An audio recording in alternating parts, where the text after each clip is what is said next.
इस वीडियो में हम ईथर बनाने की विधियों पर चर्चा करेंगे।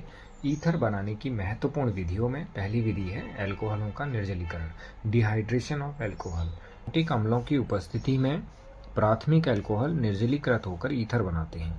तो इसमें ईथर बनाने में प्राथमिक अल्कोहल जो है प्रोटिक अम्लों यानी जैसे H2SO4, HCl इत्यादि के साथ गर्म करने पर ये ईथर का निर्माण करते हैं। उदाहरण आप देख लेंगे जैसे कि एथेनॉल यहाँ पे दिया गया है।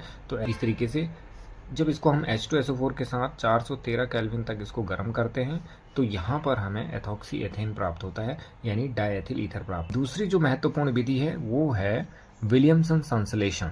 विलियमसन संश्लेषण ये किसी वैज्ञानिक का नाम है विलियमसन, उनके द्वारा खोजी गई ये विधि है जिसको विलियमसन संश्लेषण या विलियमसन रिएक्शन के नाम से भी जाना जाता है।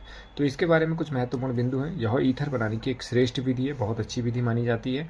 इस विधि में एल्किल हैलाइड इस विधि में एल्किल हैलाइड की क्रिया सोडियम या पोटेशियम एल्कोक्साइड के साथ कराई जाती है। यह एक SN2 अभिक्रिया है, यह एक SN2 मैकेनिज्म है, सब्स्टिट्यूशन रिएक्शन है और उसका जो है SN2 है। इस अभिक्रिया में एल्किल हैलाइड प्राथमिक होना चाहिए, यानी प्राथमिक एल्किल हैलाइडों के साथ ये अभिक्रिया बहुत अच्छी तरीके से होती है। तृतीयक हैलाइडों से इस विधि द्वारा ईथर नहीं बनाए जा सकते। तो ये इसका एक सीमा भी हो गई, एक शर्त भी हो गई इसके लिए कि एल्किल हैलाइड इसमें प्राथमिक होना चाहिए। तृतीयक हैलाइडों से इस विधि द्वारा ईथर नहीं बनाए जा सकते। आइए देखते हैं इसका रिएक्शन किस तरीके से होता है।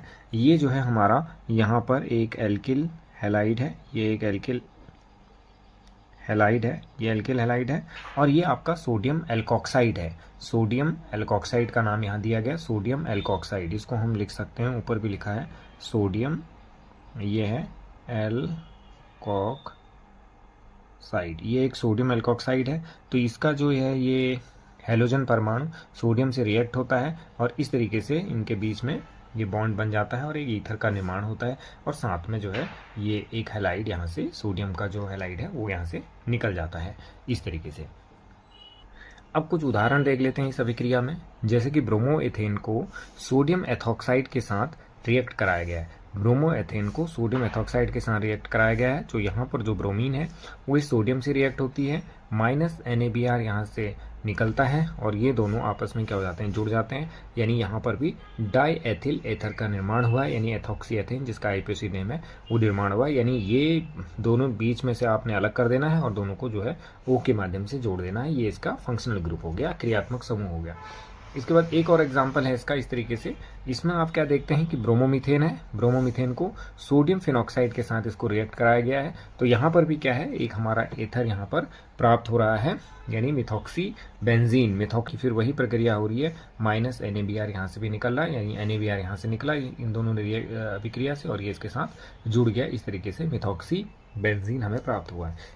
एक अभिक्रिया इसमें इस तरह से देखते हैं कि ये अभिक्रिया यानी एरिल हैलाइड और सोडियम मिथॉक्साइड हम इसको कह सकते हैं। जैसे कि ये सोडियम मिथॉक्साइड है, इसका नाम हो जाएगा सोडियम मिथॉक्साइड, एक कार्बन है तो मिथॉक्साइड हो गया।